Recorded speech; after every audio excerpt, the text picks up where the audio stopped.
Le cœur d'un millionnaire. Ethan Calloway a bâti un empire de restaurants, mais lorsqu'il surprend un enfant affamé fouillant ses poubelles, son passé et son avenir entrent en collision. Aider Sophia, une mère célibataire, ne faisait pas partie de ses plans, mais tomber amoureux encore moins. L'amour changera-t-il un homme pour qui l'argent était tout? Avant de plonger dans l'histoire, dites-nous en commentaire d'où vous nous regardez aujourd'hui.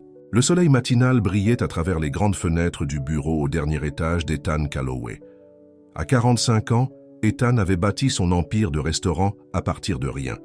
Aujourd'hui, il possédait 15 restaurants haut de gamme à travers le pays, avec son établissement phare au centre de Manhattan. Monsieur Calloway, le conseil d'administration vous attend dans la salle de conférence, annonça son assistante Jennifer par l'intercom. Ethan redressa sa cravate coûteuse et prit le dossier contenant les rapports trimestriels. Ses restaurants avaient enregistré des bénéfices records et il était impatient de partager sa nouvelle. « Messieurs, » dit Ethan en entrant dans la salle de conférence, « j'ai le plaisir de vous annoncer que les bénéfices ont augmenté de 20% par rapport au dernier trimestre. » Les membres du conseil applaudirent. Richard Bennett, associé d'Ethan, lui tapa dans le dos. « Vous l'avez encore fait, Ethan, » dit Richard. « Votre père serait fier. » Le sourire d'Ethan faiblit légèrement. Son père n'avait jamais été fier de rien de ce qu'Ethan avait fait. Grandir dans la pauvreté avec un père alcoolique qui le battait pour avoir demandé une seconde portion au dîner avait façonné la vision du monde d'Ethan. Il s'était extirpé de la pauvreté grâce à un travail acharné et à sa détermination. Il croyait que tout le monde pouvait faire de même s'il essayait suffisamment. « Merci Richard, » répondit Ethan, « mais nous n'avons pas encore fini de grandir.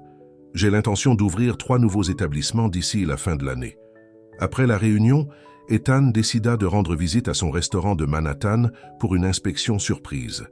Il était fier de maintenir les normes les plus élevées dans tous ses établissements. Le Saphir Grill était le joyau de la couronne d'Ethan. Un steakhouse haut de gamme où dînaient des célébrités et des chefs d'entreprise. Alors qu'il traversait la cuisine, le personnel se redressa, travaillant avec une intensité renouvelée sous l'œil vigilant du patron.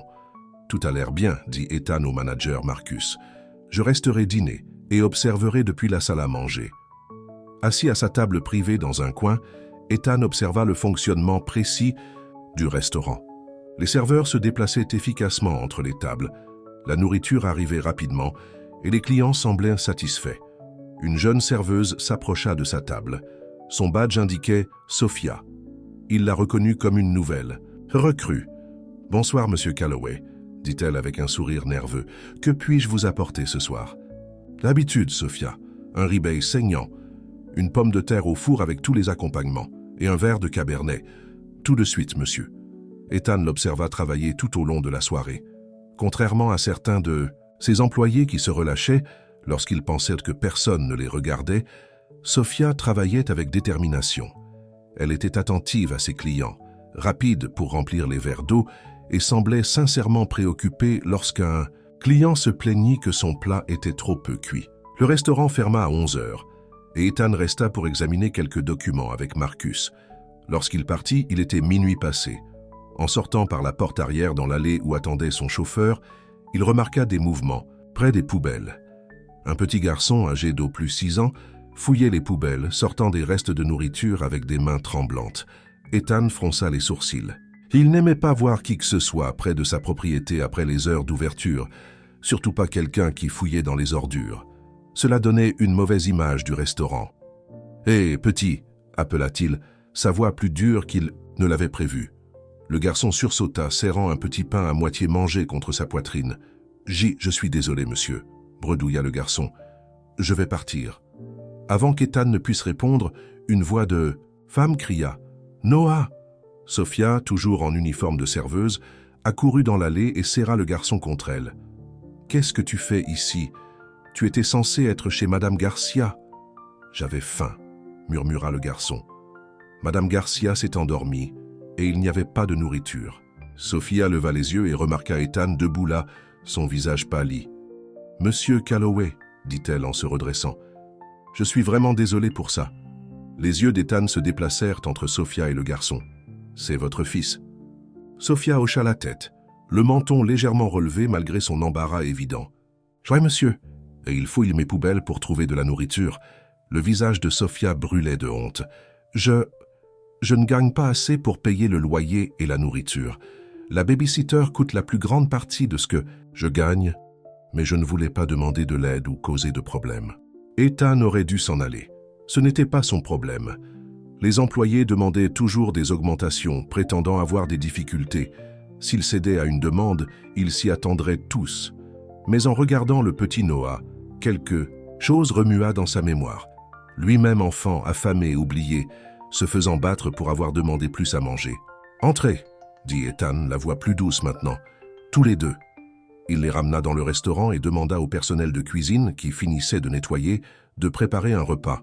« Préparez-en assez pour qu'ils puissent emporter des restes à la maison », ajouta-t-il. Sofia s'assit nerveusement à une table, tandis que Noah dévorait avec empressement une assiette de pâtes et de boulettes de viande. « Depuis combien de temps travaillez-vous pour moi » demanda Ethan. « Presque 1 an, monsieur. »« Et vous, avez lutté tout ce temps ?» Sofia baissa les yeux sur ses mains. « Ça a empiré depuis que mon propriétaire a augmenté le loyer. Je fais des heures supplémentaires dans un café le matin, mais après avoir payé la babysitter, il ne me reste presque plus rien. Pourquoi ne pas demander de l'aide ?» Sofia croisa son regard. « La fierté, je suppose, et la peur. J'ai besoin de ce travail. » Noah leva les yeux de son assiette. « Maman travaille vraiment dur. Elle ne mange même pas parfois pour que je puisse manger. » Sofia le fit rapidement taire, mais Ethan avait entendu assez. Il avait toujours pensé que les gens devaient se débrouiller seuls, comme il l'avait fait.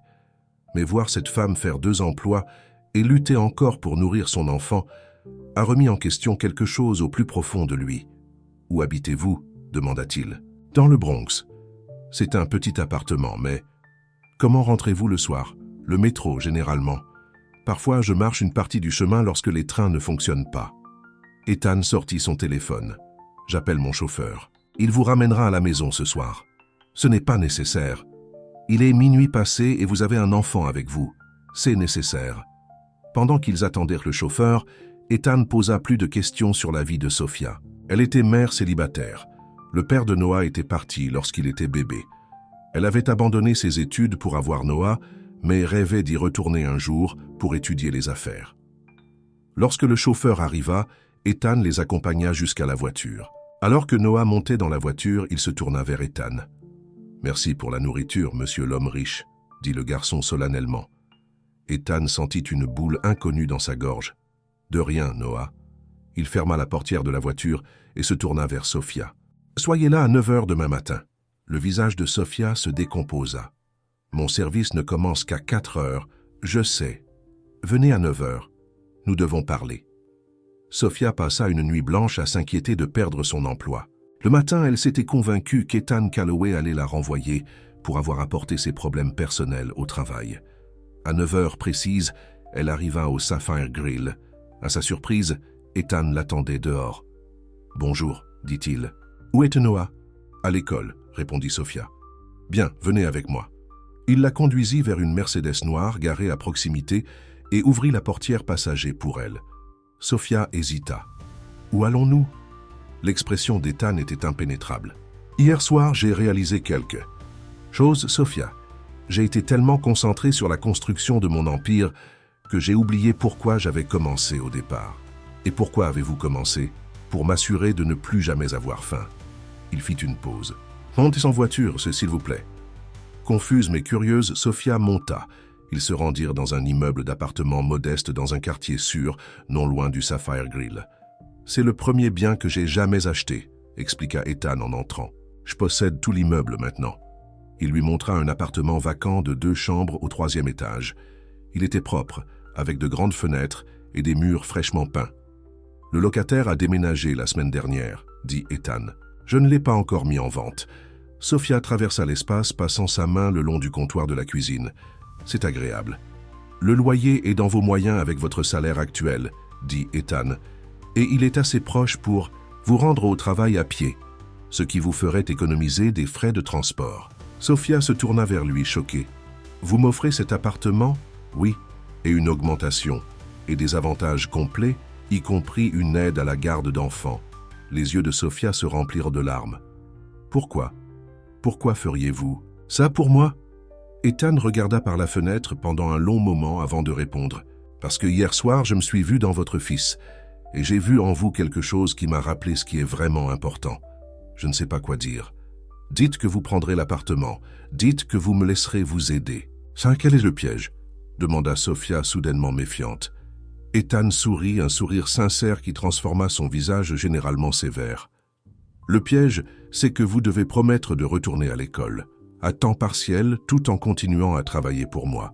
J'ai besoin de managers qui comprennent ce que c'est que de travailler du bas vers le haut. » Sophia n'arrivait pas à croire ce qu'elle entendait. « Vous voulez m'aider à terminer mes études ? Je veux investir dans quelqu'un qui travaille aussi dur que vous, la corrigea-t-il. C'est juste une bonne affaire. Mais tous deux savaient que c'était plus que ça. Quelque chose avait changé chez Ethan Calloway hier soir. Un mur avait commencé à s'effondrer, un cœur longtemps gelé avait commencé à dégeler. En quittant l'appartement, Ethan tendit les clés à Sophia. « Déménagez quand vous serez prête. Mon assistante vous aidera à tout organiser. »« Merci, » murmura Sophia. « Noah sera tellement heureux. »« Promettez-moi une chose, » dit Ethan. « N'importe quoi. Plus de fouilles dans les poubelles. Si vous avez besoin de quelque chose, demandez. » Sophia sourit à travers ses larmes. « Je le promets. » Ce que ni l'un ni l'autre ne savaient, c'est que ce n'était que le début. La classe autour du cœur d'Ethan Calloway avait commencé à fondre, et Sophia Ramirez était sur le point d'apprendre aux millionnaires que la vraie richesse ne pouvait pas être mesurée en dollars et en sang, mais dans les vies que nous touchons. Et l'amour que nous partageons. 3 mois s'étaient écoulés depuis que Sophia et Noah avaient emménagé dans leur nouvel appartement. Leur vie avait radicalement changé. Noah s'épanouissait dans sa nouvelle école, se faisait des amis et rapportait de bonnes notes. Sophia avait commencé à suivre des cours de commerce 2 soirs par semaine, l'assistante d'Ethan, Jennifer, gardant Noah pendant ce temps. Sophia travaillait toujours au Sapphire Grill, mais maintenant comme assistante manager. Ethan l'avait promue après avoir vu à quelle vitesse elle apprenait et à quel point elle gérait les clients et le personnel.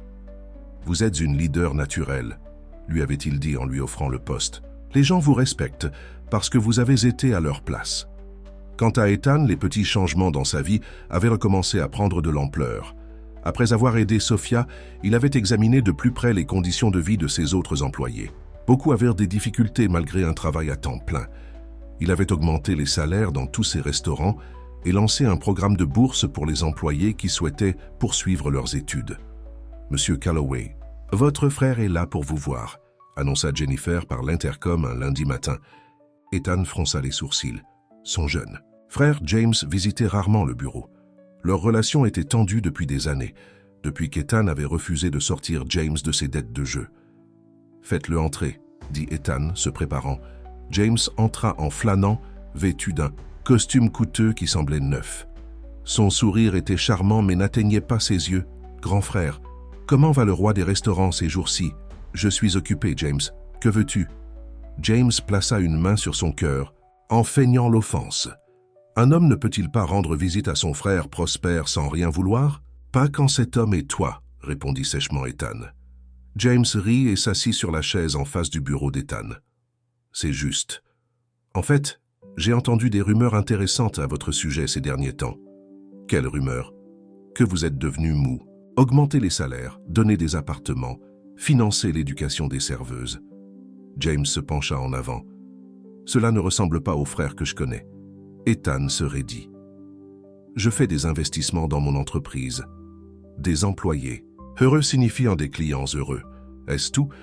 Parce que le bruit court que vous avez développé un vif intérêt pour une certaine mère célibataire. Sophia Ramirez est une employée précieuse, dit prudemment Ethan. Rien de plus. Mais même en le disant, Ethan savait que ce n'était pas entièrement vrai. Au cours des derniers mois, il s'était retrouvé à attendre ses visites quotidiennes au Sapphire Grill, où il pouvait observer Sophia à l'œuvre. Il restait souvent tard, discutant d'idées pour le restaurant. Parfois, lorsque Noah était là après l'école, ils dînaient ensemble. Ethan ne s'était jamais senti aussi à l'aise avec personne auparavant. Sophia ne se souciait pas de son argent ni de son statut. Elle le mettait au défi, le faisait rire et comprenait d'une certaine manière des aspects de lui qu'il n'avait jamais partagés avec personne. « Eh bien, quoi qu'elle soit, » continua James, interrompant les pensées d'Ethan, « j'espère qu'elle en vaut la peine.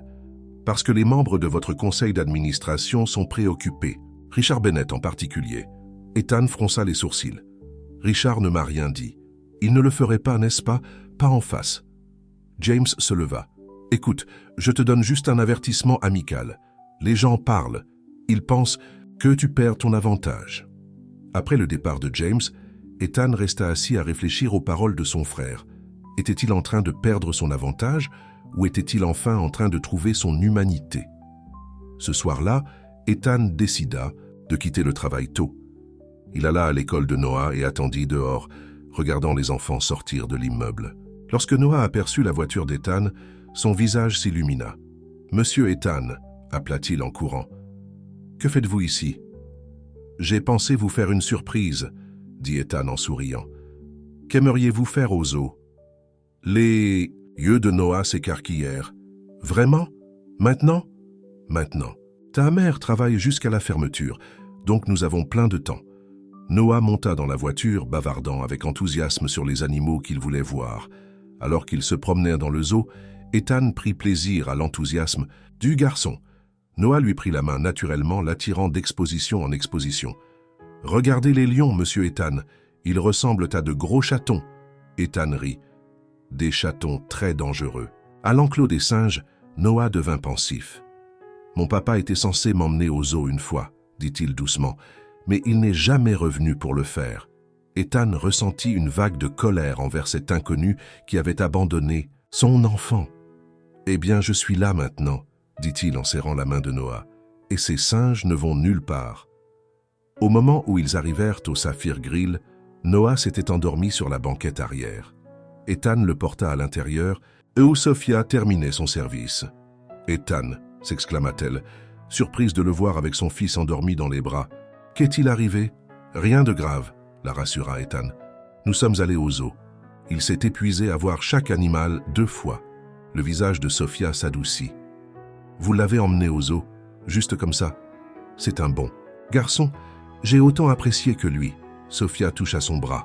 « Merci pour tout ce que tu as fait pour nous. » Leurs regards se croisèrent un instant de trop, et Ethan sentit quelque chose changer entre eux. Mais avant que l'un ou l'autre ne puisse dire quoi que ce soit de plus, Richard Bennett entra. « Ethan, je vous cherchais, » dit Richard, les yeux se déplaçant avec suspicion entre Ethan et Sophia. « Nous devons discuter du nouvel emplacement. »« Il est tard, Richard, » dit Ethan, tenant toujours Noah endormi. « Ne pouvons-nous pas attendre demain ?» Le regard de Richard se posa sur Noah. « C'est exactement ce dont je voulais vous parler.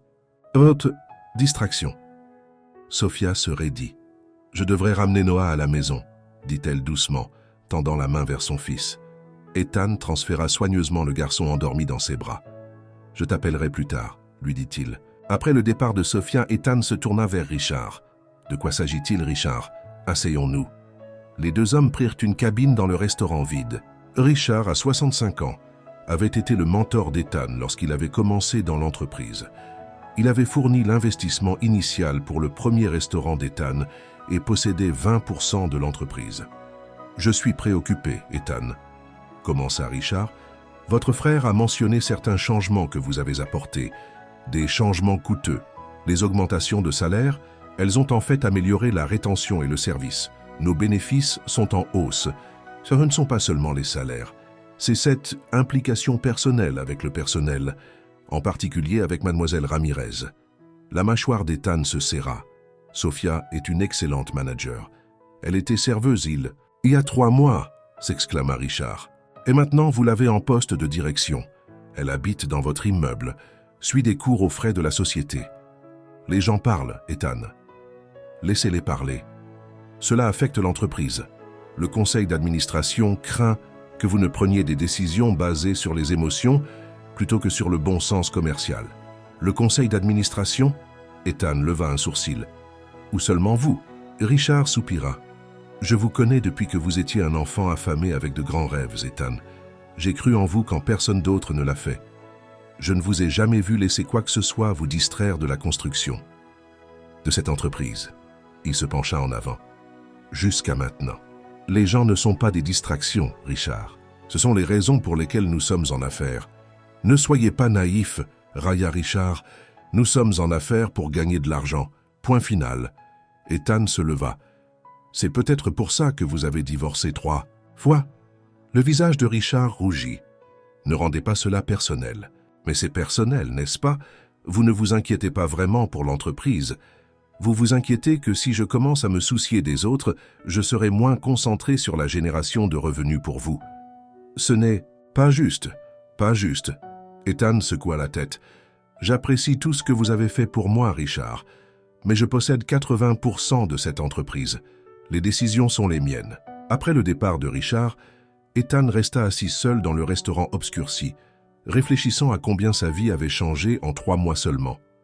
Il était passé d'un homme qui ne se souciait que du profit à quelqu'un qui commençait à voir la valeur des gens, des relations. Son téléphone vibra avec un message de Sophia. « Noah s'est réveillé et voulait vous remercier pour le zoo. Il dit que l'éléphant était son préféré. » Ethan sourit et répondit « Dis-lui que nous pouvons y retourner bientôt. Peut-être que tu pourras nous rejoindre la prochaine fois. » La réponse arriva rapidement. « J'aimerais ça. » 3 mots simples, mais ils remplirent Ethan d'une chaleur qu'il n'avait jamais ressentie auparavant. Le lendemain matin, Ethan convoqua une réunion extraordinaire du conseil d'administration. Les 5 membres du conseil d'administration étaient présents, Richard inclus, les bras croisés et le visage renfrogné. « Messieurs, commença Ethan, je vous ai réunis pour annoncer quelques changements dans la politique de notre entreprise. » Il exposa son projet de mettre en place un programme de participation aux bénéfices pour tous les employés en poste depuis au moins 1 an. Il proposa également une extension des avantages sociaux, incluant une assurance maladie pour les employés à temps partiel et une aide aux frais de garde d'enfants. Ces changements affecteront nos bénéfices initialement, admit Ethan, mais je crois qu'ils seront rentables. À long terme, grâce à une plus grande fidélité des employés, une réduction du turnover et un meilleur service. Richard se leva. C'est absurde. Nous ne sommes pas une œuvre de charité, Ethan. Nous sommes une entreprise. Une entreprise n'a de valeur que par ses employés, rétorqua Ethan. Et je veux les meilleurs employés qui soient. Cela signifie les traiter avec respect et s'assurer qu'ils peuvent subvenir aux besoins de leur famille. Le vote fut de 3 voix pour et 2 contre les propositions d'Ethan. Richard et un autre membre du conseil étant opposés. Après la réunion, Richard coinça Ethan dans le couloir. « Ce n'est pas fini, le menaça-t-il. Vous faites une grosse erreur. La seule erreur que j'ai faite, c'est de croire que l'argent était tout ce qui comptait, répondit Ethan. Plus tard ce jour-là, Ethan passa au Saphir Grill voir Sophia. Elle était dans son bureau en train d'examiner des listes d'inventaire. « 1 minute ?» demanda-t-il de l'entrée. Sophia leva les yeux et sourit. « Pour vous ?»« Toujours. » Ethan s'assit en face de son bureau, le bureau qui avait été le sien lorsqu'il avait ouvert le restaurant. « J'ai fait quelque chose aujourd'hui qui pourrait sembler fou. » Il lui raconta la réunion du conseil et les changements qu'il avait proposés. « Cela ne semble pas fou, » dit Sophia lorsqu'il eut terminé. « Cela semble merveilleux. Vos employés seront si reconnaissants. » Richard pense que j'ai perdu la tête. Sophia se pencha en avant. « Puis-je vous poser une question? J'ai un tout. Pourquoi faites-vous tout cela? Vraiment? » Ethan réfléchit un instant. « À cause de vous et de Noah. Qu'est-ce que vous voulez dire? Vous voir ce soir-là, travailler si dur et pourtant lutter, cela m'a rappelé ce que c'était que d'avoir faim. D'avoir l'impression que peu importe combien vous travaillez dur, vous ne pouviez pas vous en sortir. » Il fit une pause. « Je ne veux pas que quiconque travaille pour moi se sente ainsi. » Sophia tendit la main par-dessus le bureau et prit sa main. « Vous êtes un bon homme, Ethan Calloway, meilleur que vous ne vous en donnez le crédit. » Leurs regards se croisèrent, et Ethan sentit son cœur s'emballer. Il voulait lui dire combien elle comptait pour lui, comment en seulement 3 mois elle avait changé toute sa vision de la vie. Mais avant qu'il ne puisse trouver les mots, Noah surgit dans le bureau. « Maman, monsieur Ethan, devinez quoi? J'ai eu un A à mon projet de science. » L'instant passa, mais Ethan conserva le souvenir de la main de Sophia dans la sienne, la chaleur de son sourire, la façon dont elle voyait le bien en lui qu'il ne savait pas exister. Ce qu'il ne savait pas, c'est que Richard Bennett était déjà en train de comploter pour le destituer de son poste de PDG, et il comptait utiliser Sophia pour le faire. Ce soir-là, alors que Richard était assis dans son luxueux bureau à domicile, il passa un coup de téléphone. « J'ai besoin d'informations sur Sophia Ramirez, dit-il à l'enquêteur privé. Creusez profondément. Tout le monde a des secrets, trouvez les siens. De l'autre côté de la ville, dans son nouvel appartement, Sophia mit Noah au lit. « Monsieur Ethan est vraiment gentil, n'est-ce pas, maman ?» dit Noah avec somnolence. « Oui, mon chéri, il l'est. Tu l'aimes? Genre, vraiment l'aimes ?» Sophia sourit et écarta les cheveux de Noah de son front. « Va dormir, monsieur. » Mais en éteignant la lumière, Sophia admit à elle-même ce qu'elle essayait de nier depuis des semaines. Elle tombait amoureuse d'Ethan Calloway, et cela la terrifiait. Parce que les hommes comme Ethan, des hommes puissants et riches, ne finissaient pas avec des femmes comme elle, n'est-ce pas? Richard Bennett était assis dans son bureau, examinant le dossier que l'enquêteur privé venait de lui remettre. Les informations sur Sophia Ramirez étaient décevantement banales. Elle était exactement ce qu'elle semblait être. Une mère célibataire travailleuse sans casier judiciaire ni passé scandaleux. « Il doit y avoir quelque chose », marmonna Richard, feuilletant à nouveau les pages. L'enquêteur haussa les épaules. La seule chose vaguement intéressante, c'est qu'elle a été mariée au père de Noah Marco Ramirez, mais il les a abandonnés quand le garçon avait 2 ans. Elle a demandé le divorce, mais il ne s'est jamais présenté pour le contester. Richard tapa des doigts sur le bureau. Et où est ce Marco maintenant? Inconnu. Vu pour la dernière fois à Chicago il y a 3 ans. Il a eu quelques démêlés avec la justice. Petit larcin, ivresse publique, ce genre de choses. Un sourire lent se répandit sur le visage de Richard. Trouvez-le. Offrez-lui ce qu'il faut pour le ramener à New York. Qu'est-ce que vous prévoyez exactement, monsieur Bennett? Richard referma le dossier. Je prévois de sauver Ethan de lui-même. Pendant ce temps, au Sapphire Grill, Ethan et Sophia travaillaient tard, examinant les plans pour le lancement d'un nouveau menu.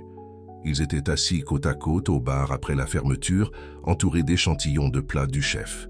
« Je pense que le risotto aux fruits de mer est un gagnant », dit Sophia en prenant une note sur sa tablette. « Mais le confit de canard a besoin de travail. » Ethan hocha la tête, la regardant plus que la nourriture. Au cours des dernières semaines, il s'était retrouvé de plus en plus attiré par Sophia. Ce n'était pas seulement son intelligence ou son éthique de travail qui l'attirait, c'était sa façon de rire, sa façon douce de parler au personnel, l'amour féroce qu'elle avait pour son fils. « Terre à Ethan », dit Sophia agitant une main devant son visage. « As-tu entendu ce que j'ai dit à propos des options de dessert ?»« Désolé », dit Ethan clignant des yeux. « J'étais distrait. » Sophia inclina la tête. « Tu as été beaucoup distrait ces derniers temps. Tout va bien ?» Ethan prit une profonde inspiration.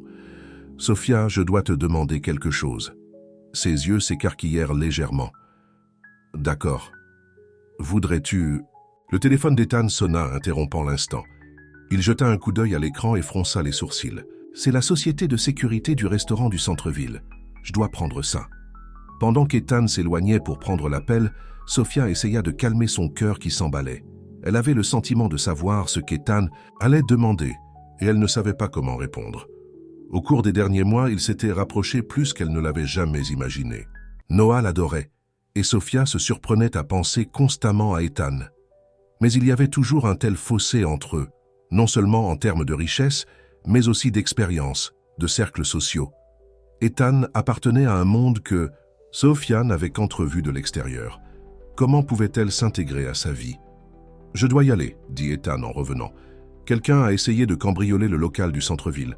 La police est sur place. »« Bien, sûr, » dit Sophia se levant rapidement. « On peut terminer ça demain. » Ethan hésita, clairement tiraillé. « On reporte notre conversation ?» Sophia hocha la tête, le soulagement et la déception se disputant en elle. « On reporte. » Le lendemain, Sophia fut surprise de recevoir un appel de l'école en plein milieu de son service. Noah était tombé pendant la récréation et devait être récupéré. « Il va bien », l'assura l'infirmière. « Juste une entorse au poignet, mais nous avons besoin d'un parent pour l'emmener le faire examiner. » Sophia regarda autour d'elle le restaurant bondé avec anxiété. Elle était la seule responsable de service, et il manquait déjà de personnel. « Tout va bien ?» demanda Ethan qui venait d'arriver pour sa visite quotidienne. Sophia expliqua la situation. « Vas-y », dit immédiatement Ethan, « je vais te couvrir ici. Mais tu as cette réunion avec les investisseurs, je vais reporter. Noah est plus important. » Sophia ressentit une vague de gratitude. « Merci, je te le rendrai. » Lorsque Sophia arriva à l'école, elle trouva Noah assis dans le bureau de l'infirmière, son poignet enveloppé d'un bandage élastique. les yeux rouges de larmes. « Maman !» s'exclama-t-il, courant vers elle avec son bon bras tendu. « Oh, mon chéri !» dit Sofia, le serrant dans ses bras, avec précaution.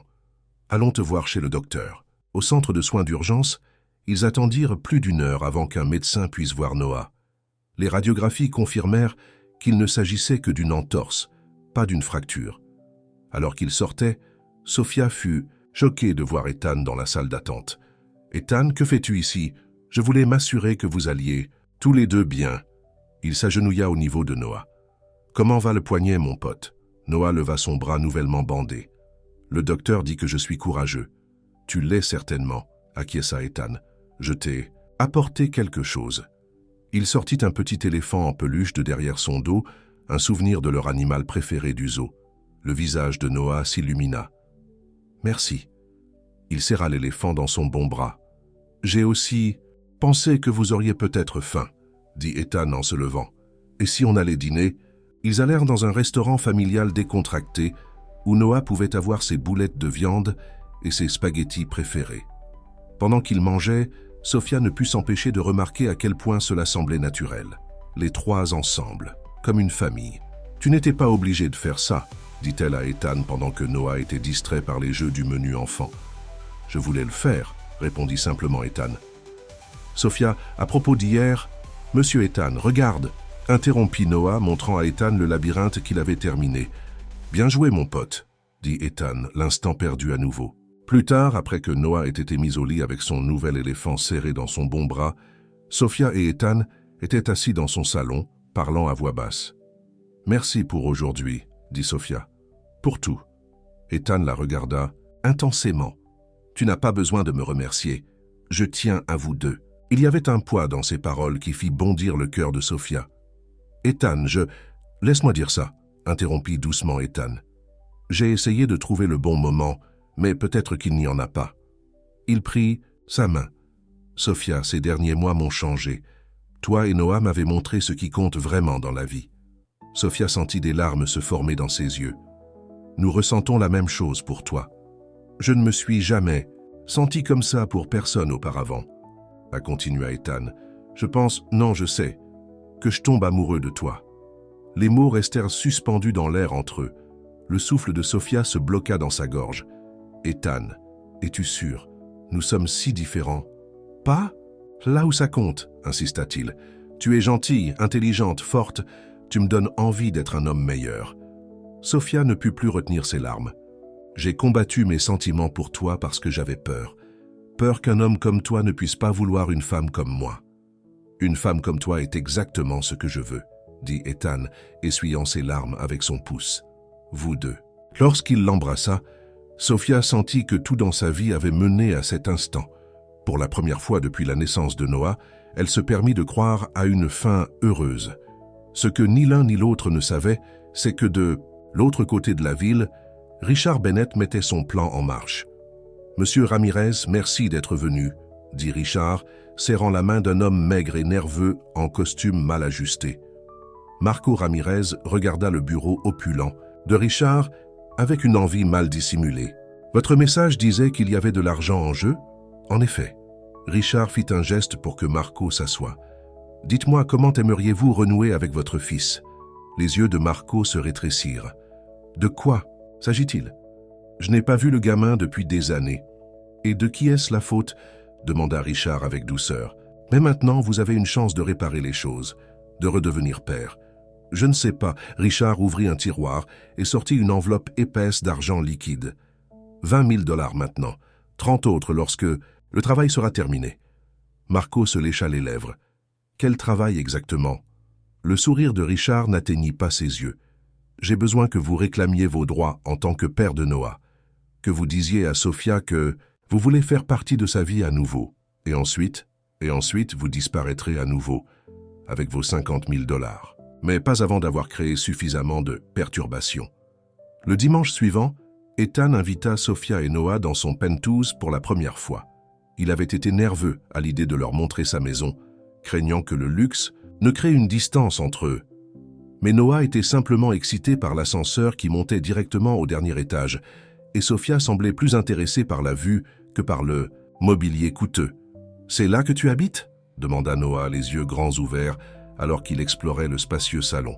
« Oui, mais ça ne ressemble pas beaucoup à une maison, » admit Ethan. Sophia comprit ce qu'il voulait dire.